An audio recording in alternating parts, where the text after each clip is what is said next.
अस्सलाम वालेकुम रहमतुल्लाहि बरकातहू।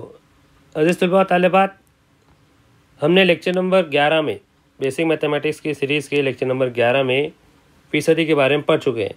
उसमें कुछ सवाल दिए गए थे, ये उसके जवाब आते हैं। अज़ीज़ तलबा तालिबात, मेरे चैनल को सब्सक्राइब करें और बेल आइकन पर क्लिक करें ताकि मैं जब भी नए नए एजुकेशन वीडियो अपलोड करूँ आपको इसका नोटिफिकेशन बआसानी मिल सके। तो आइए बढ़ते हैं हम लेक्चर नंबर 12 की तरफ। आज हम क़ुव्वतनुमा और क़ुव्वतनुमा के उसूल के बारे में पढ़ने वाले। क़ुव्वतनुमा क्या है?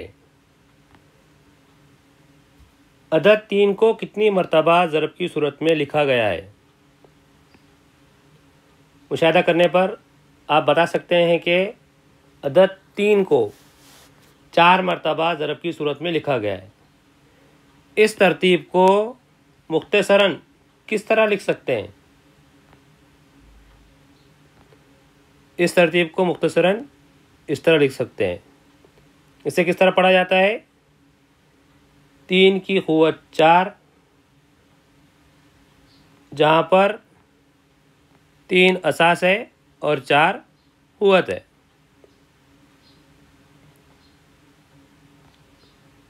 इसे याद रखें।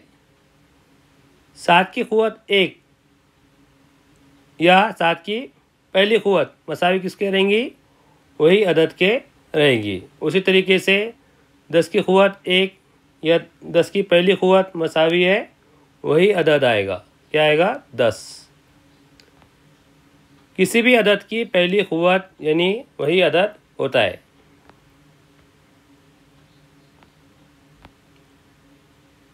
दिए गए जदवल में जो खाली जगह है उसे क्या करना है? पुर करना है। पहला,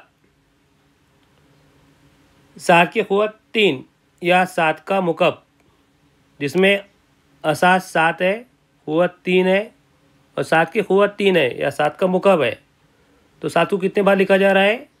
3 बार लिखा जा रहा है। तो 7 को 3 बार ज़रब देने पर कितना आएगा? 343। यानी 7 के मुकब की कीमत कितनी आ गई? 343। उसी तरीके से दूसरे में -4 का मुकब, जहाँ पर असास क्या रहेगा? यू आर राइट, क्या रहेगा? -4 और क़ुव्वत 3। अब -4 को कितने बार लिखना है? 3 बार लिखना है। मनफी अदद है इसीलिए उसे कौस में लिखा जा रहा है। -4 ज़रब -4 ज़रब -4। अब हमें जो है ज़रब देना है, तो सबसे पहले अलामतों की ज़रब। मनफी ज़रब मनफी, जमा जमा ज़रब मनफी मनफी। 4 चौक 16, 16 चौक 64। -4 का मुकब कितना आ गया? -64। तीसरा, 3/6 की दूसरी या 3/6 का मुरब्बा, जिसमें असास क्या रहेगा? यू आर राइट, क्या रहेगा? 3/6 और क़ुव्वत 2। 3/6 को कितनी बार लिखना है? यू आर राइट, कितने बार लिखना है? 2 बार लिखना है। 3/6 ज़रब 3/6। 2 कसरों के दरमियान कौन सी अलामत है? ज़रब की अलामत है। क्या करेंगे? शुमाकुंदे को शुमाकुंदे से ज़रब और नसबनुमा को नसबनुमा वाले अदद से ज़रब। तो 3 दिया 9, ये शुमाकुंदे में आएगा, और नसबनुमा में 6 6 36।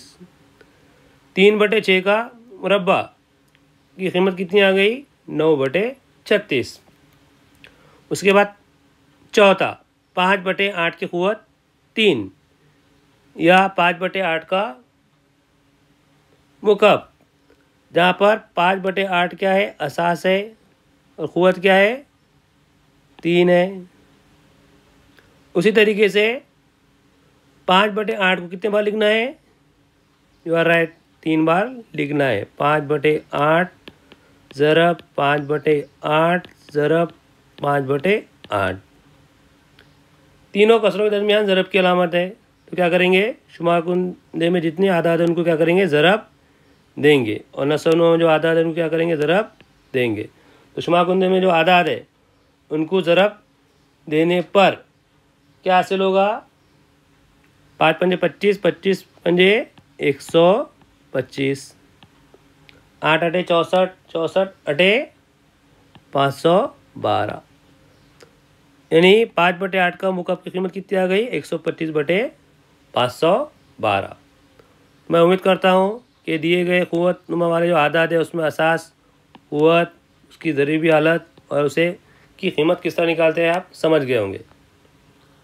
आइए हम बढ़ते हैं क़ुव्वत नुमाओं के उसूल की तरफ। पहली मिसाल, 3 की क़ुव्वत 4 ज़रब 3 की क़ुव्वत 2। दो क़ुव्वतों के दरमियान अलामत कौन सी है? यू आर राइट, ज़रब की अलामत है।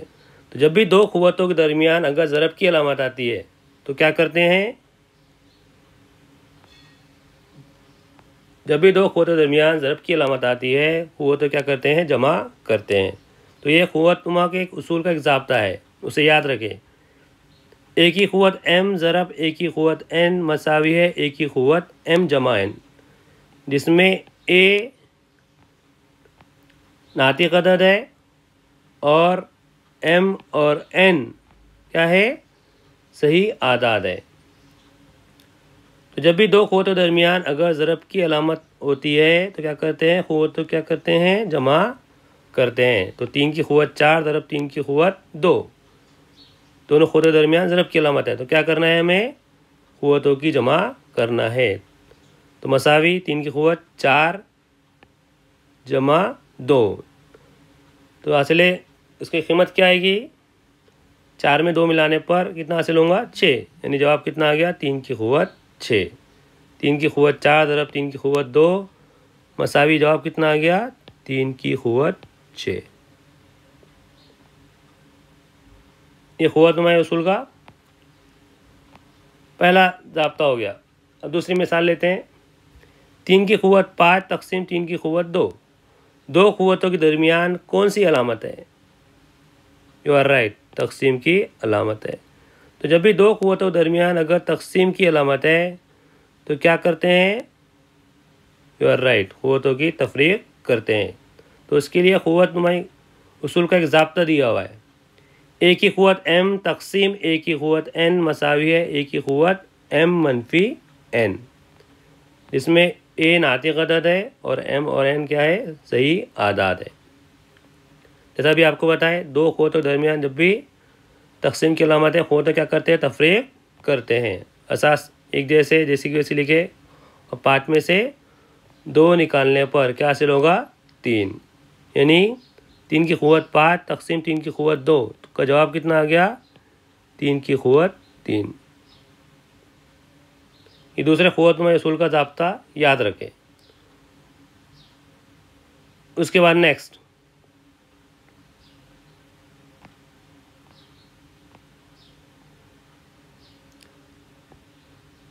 सात की क़ुव्वत 2 की क़ुव्वत 3, तो उसका हमें क्या करना है? जवाब मालूम करना है। तो उसके लिए ये क़ुव्वत नुमा उसूल का ज़ाब्ते का इस्तेमाल करना है। ए की क़ुव्वत m की क़ुव्वत n मसावी है, क़ुव्वत तो क्या करते हैं? ज़रब करते हैं, m ज़रब n। तो यहाँ पर 7 की क़ुव्वत 2 की क़ुव्वत 3 है, यानी क्या करना है? हमें क़ुव्वत तो क्या करना है? ज़रब करना है। तो 7 की क़ुव्वत 2 ज़रब 3, 2 तिया कितना होगा? 6, यानी जवाब कितना आ गया? 7 की क़ुव्वत 6। तो ये तीसरा क़ुव्वत नुमा उसूल का ज़ाब्ता याद रखें। ए की क़ुव्वत m की क़ुव्वत n मसावी है ए की क़ुव्वत m ज़रब n, जिसमें a नातिक़ अदद है और m और n क्या है? सही आदाद है। उसके बाद नेक्स्ट, 7 की क़ुव्वत क्या है? मनफी के 3, यहाँ पर क़ुव्वत मनफी के अदद आ गई। अब जब अगर क़ुव्वत मनफी आ गई तो उसे अगर जमा में लिखना है तो कौन ज़ाब्ते का इस्तेमाल करते हैं?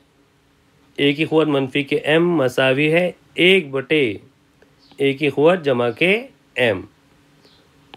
तो 7 की क़ुव्वत मनफी के 3, उसका जवाब क्या रहेगा? 1/7 की क़ुव्वत जमा के 3।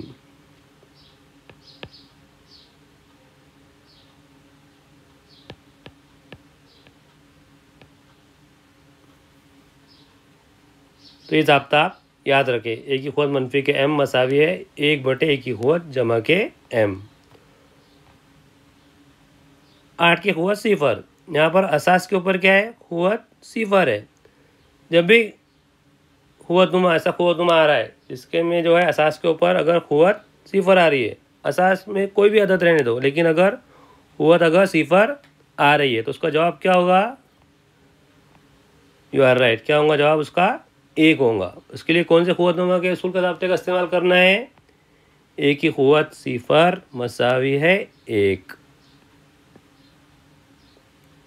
तो 8 की क़ुव्वत सिफर का जवाब क्या आएगा, 1 आएगा। उसके बाद नेक्स्ट 9 की क़ुव्वत 1, अभी आपको बता चुके हैं। तो 9 की क़ुव्वत 1, उसका जवाब कितना आएगा, 9 आएगा। तो उसके लिए कौन सा ज़ाब्ता है क़ुव्वतनुमा का, ए की क़ुव्वत 1 मसावी है ए।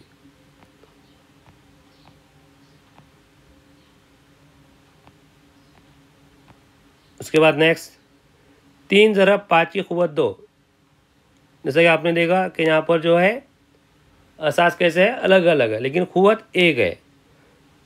तो 3 ज़रब 5 की क़ुव्वत 2 को किस तरह हल करेंगे,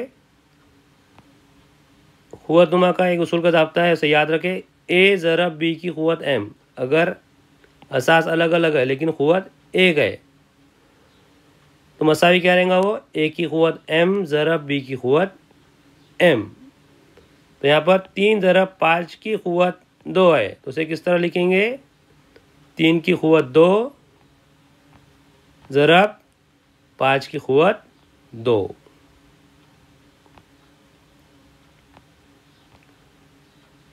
उसके बाद वाला सवाल 7/4 की क़ुव्वत 3। तो यहाँ पर असास जो है कसर की सूरत में है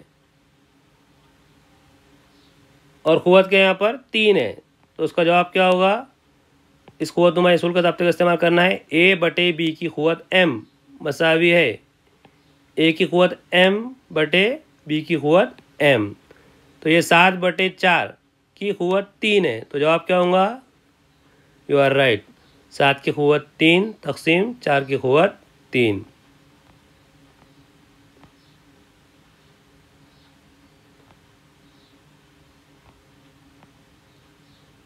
उसके बाद वाला सवाल 8/9 की क़ुव्वत मनफी की 3। यहाँ पर असास जो है कसर की हालत में है, लेकिन क़ुव्वत क्या है, यहाँ पर मनफी है। तो अगर हमें क़ुव्वत मनफी है, इसको अगर जमा में लिखना है तो किस तरह लिखेंगे,